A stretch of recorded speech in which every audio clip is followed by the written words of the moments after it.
The movie begins with Adam Clay, who is called to remove a wasp nest from Mrs. Parker's property. Mrs. Parker thanks him for taking care of her beehive and the entire area, transforming it from a place overrun with weeds to one full of life. She expresses her gratitude for Adam's care and attention over the past period and invites him to dinner at her house. Adam goes to finish removing the wasp nest and cleans the beehives. Meanwhile, Mrs. Parker receives a warning message on her laptop about a problem and is instructed to call a specific number to resolve it. She follows the instructions, but this marks the beginning of a drastic change in her life. The person on the other end exploits her, claiming that a large sum of money was mistakenly transferred to her account and that she must return it quickly due to her having children. He manipulates her into entering her account details, which has over $2 million. As soon as she does, her laptop shuts down, and when it reboots, all of her accounts and savings certificates are transferred to the company. It's revealed that this money was Mrs. Parker's life savings, including funds from the charity she managed. The number she called is now disconnected. Adam prepares a jar of honey and heads to Mrs. Parker's house. He knocks repeatedly, but no one answers. He hears the fire alarm going off and finds the door open. Upon entering through the kitchen, he discovers that the food is burnt. He turns off the alarm, grabs a knife, and upon reaching the living room, finds a gun and traces of blood. Verona, Mrs. Parker's daughter who works in the police, arrives and arrests Adam before discovering her mother's body, which has a gunshot wound to the head. The detective tries to convince Verona that it was a suicide, but she is convinced Adam killed her. When Verona is alone, she learns about the scam her mother fell victim to. The next morning, Adam returns after being cleared from the investigation. Verona apologizes to him and invites him for coffee. They discuss how Mrs. Parker cared for Adam, especially since he filled the void left by her son Marcus, who was a naval officer and had passed away. Verona also tells Adam about the scam that led to her mother's suicide. Adam asks if she knows who the scammers are, and Verona explains that they are fake companies with no real names or traceable information. Even if they were found, the smallest lawyer could prove that her mother agreed to transfer the money. Verona asks Adam for help in tracking down these people. Adam tells her he needs to check on the bees and leaves. He opens a specific beehive and retrieves a hidden radio device. He contacts a woman who questions why he's reaching out after retiring. Adam asks her to get him the address of the scam company, and she assures him it's easy. However, Adam insists it's not simple at all. Later that night, she calls him back with the address and details he requested. They realize how difficult it is to uncover the mastermind behind these companies. Adam decides to investigate himself, taking a jerrycan of gasoline with him. He goes to the company. The guards prevent him from entering. He reveals the truth about the company to them, declaring that he's there to burn it down. Once he confirms they understand, he deals with them and enters the secretary's office. He records his details, shows her the gasoline jerrycan, and tells her to call the fire department before it's too late. Adam steps out of the company and tells everyone to repeat after him. "I will never steal from the weak and needy again, and I'm sorry for what I did before." Everyone laughs at Adam and continues working. Adam grabs one of them and starts beating him until he passes out. After that, Adam says, "Come on, everyone repeat after me," and they actually start repeating after him. Adam then says, "Now it's time to cleanse this place," and he pours gasoline everywhere.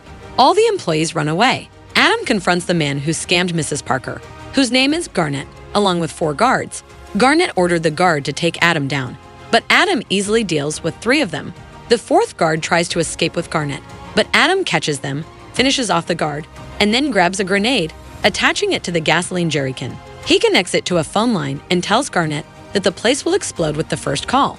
Garnet runs after Adam, and as someone discovers their account has been drained, the entire place explodes at the last moment. Meanwhile, at the headquarters of Danford Company in Boston, Garnet calls his boss, Direct, and informs him about what happened. The entire building, worth $30 million, has turned into a giant cigarette ash.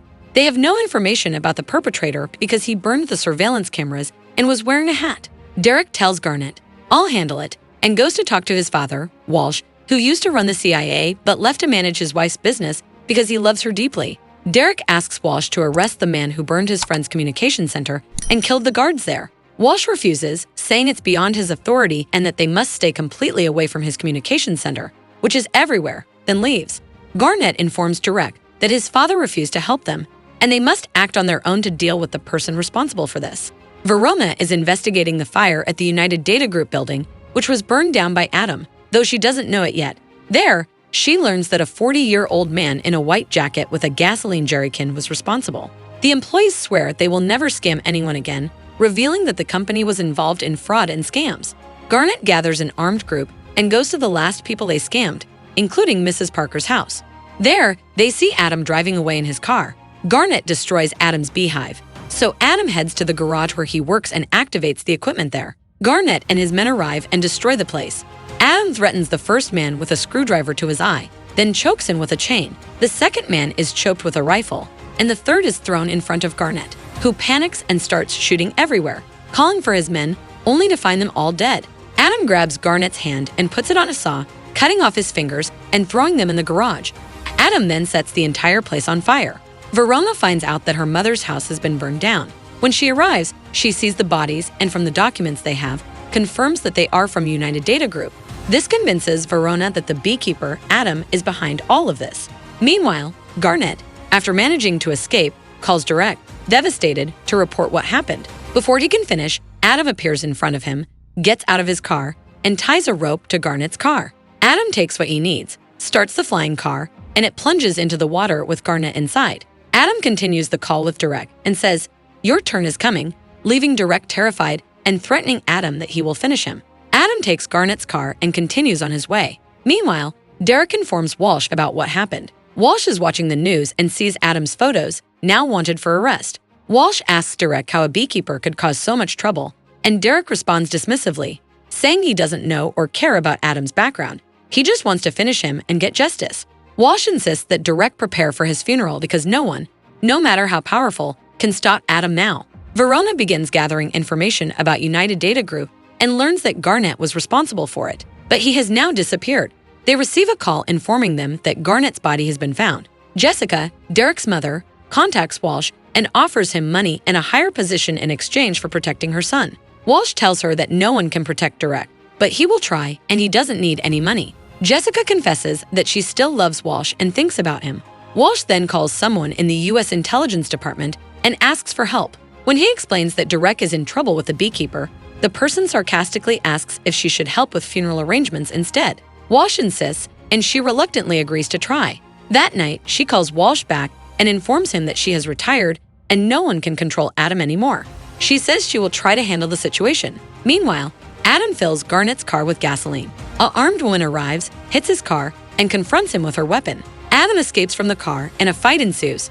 The confrontation ends with Adam using a jar of honey to hit her in the head, setting her on fire and confirming her death. He then cuts off her finger, puts it in a bag, we'll find out why later, and takes a car from someone at the gas station before driving off. The gas station is left in chaos. The woman from the intelligence department calls Walsh and tells him there's no solution, and even the beekeepers have decided to remain neutral, letting Adam act freely. Walsh becomes furious, especially since Derek makes him feel like a failure. Walsh tells Derek that the problem is impossible to solve.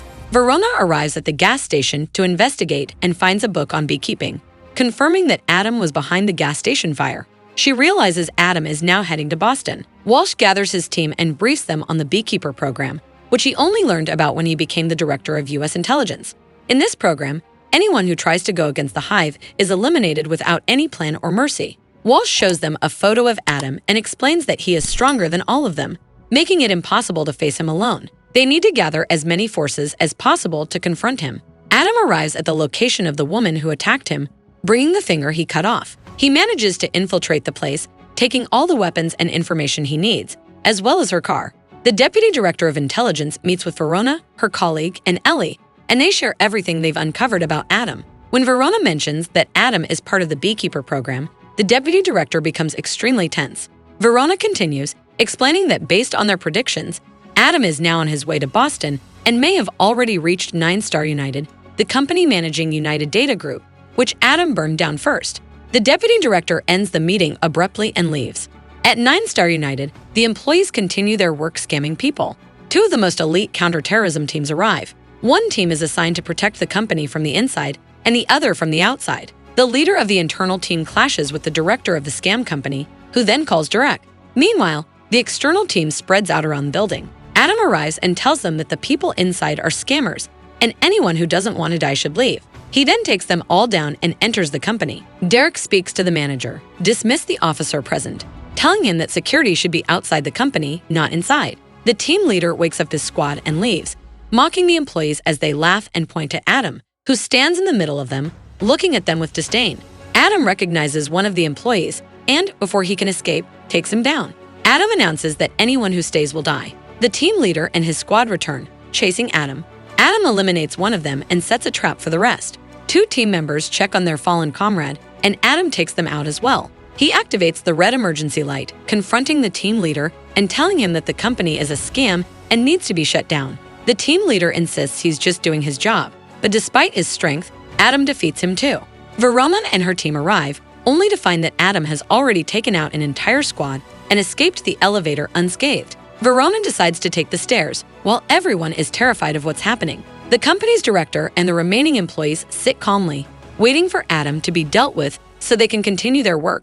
Adam confronts the director, torturing him and breaking his fingers. He shows him a picture of Mrs. Parker, who committed suicide after being scammed and losing all her money.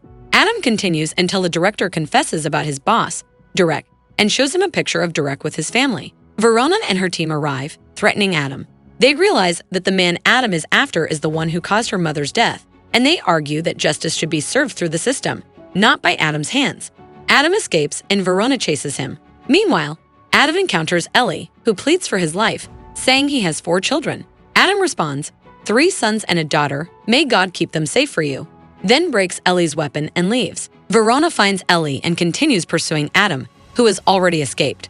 Back at the office, Verona sees a picture of Derek and his family, knowing that he is the next target for Adam. Walsh informs Derek that there's only one solution. He must stay close to his mother for the time being. Despite Derek's objections, he's too scared to refuse and calls his mother, asking to stay with her. She agrees but insists he follows her rules. Meanwhile, she continues hosting important state figures. Ellie tries to convince Verona to let Adam take justice for her mother and all the other victims, especially since the situation has escalated to Derek. Verona refuses, saying it goes against her oath, and reports everything to the Deputy Director of Intelligence. She reveals that Derek is the head of all these fake companies and the son of Jessica, the CEO of Danford Company, who stepped down and handed it over to her husband because she's running for U.S. president. Jessica funded her campaign with money from her son's company. The deputy director insists this information must remain confidential and that he will handle it. He also states that Verona is responsible for protecting Jessica and her family. Derek hides at Jessica's house, which is now heavily guarded by the best teams. Inside the house, they secure Walsh with a group of his men. The leader, the one in the yellow jacket, reassures them that he will take down Adam no matter what. Even though his leg is amputated, no one has been able to stop him so far. President Jessica arrives in her private helicopter. In the same time, Adam manages to infiltrate the palace through a water canal and hides under a delivery truck.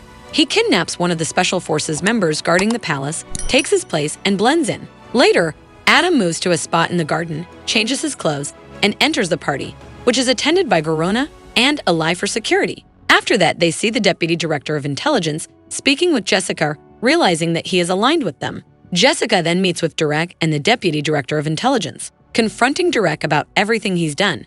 At first, Derek denies it, but under Jessica's insistence, he confesses to running fake companies that scammed people, using the money to fund Jessica's campaign. At the same time, Adam reveals himself to Verona, who alerts everyone that Adam is inside the building. All the teams scramble to find him, and they eventually find and surround him. Before they can arrest him, Verona notices something strange in his hand. The leader in the yellow jacket pulls out a weapon and points it at Adam. Verona tries to stop him, but the leader signals to kill Adam. However, Adam detonates the bombs he had previously planted around the palace using the device in his hand. He takes advantage of the chaos, kills all the armed men around him, and escapes. Derek and his mother panic after the deputy director informs them that no one can stop Adam. Adam, however, takes down every team trying to stop him without killing anyone.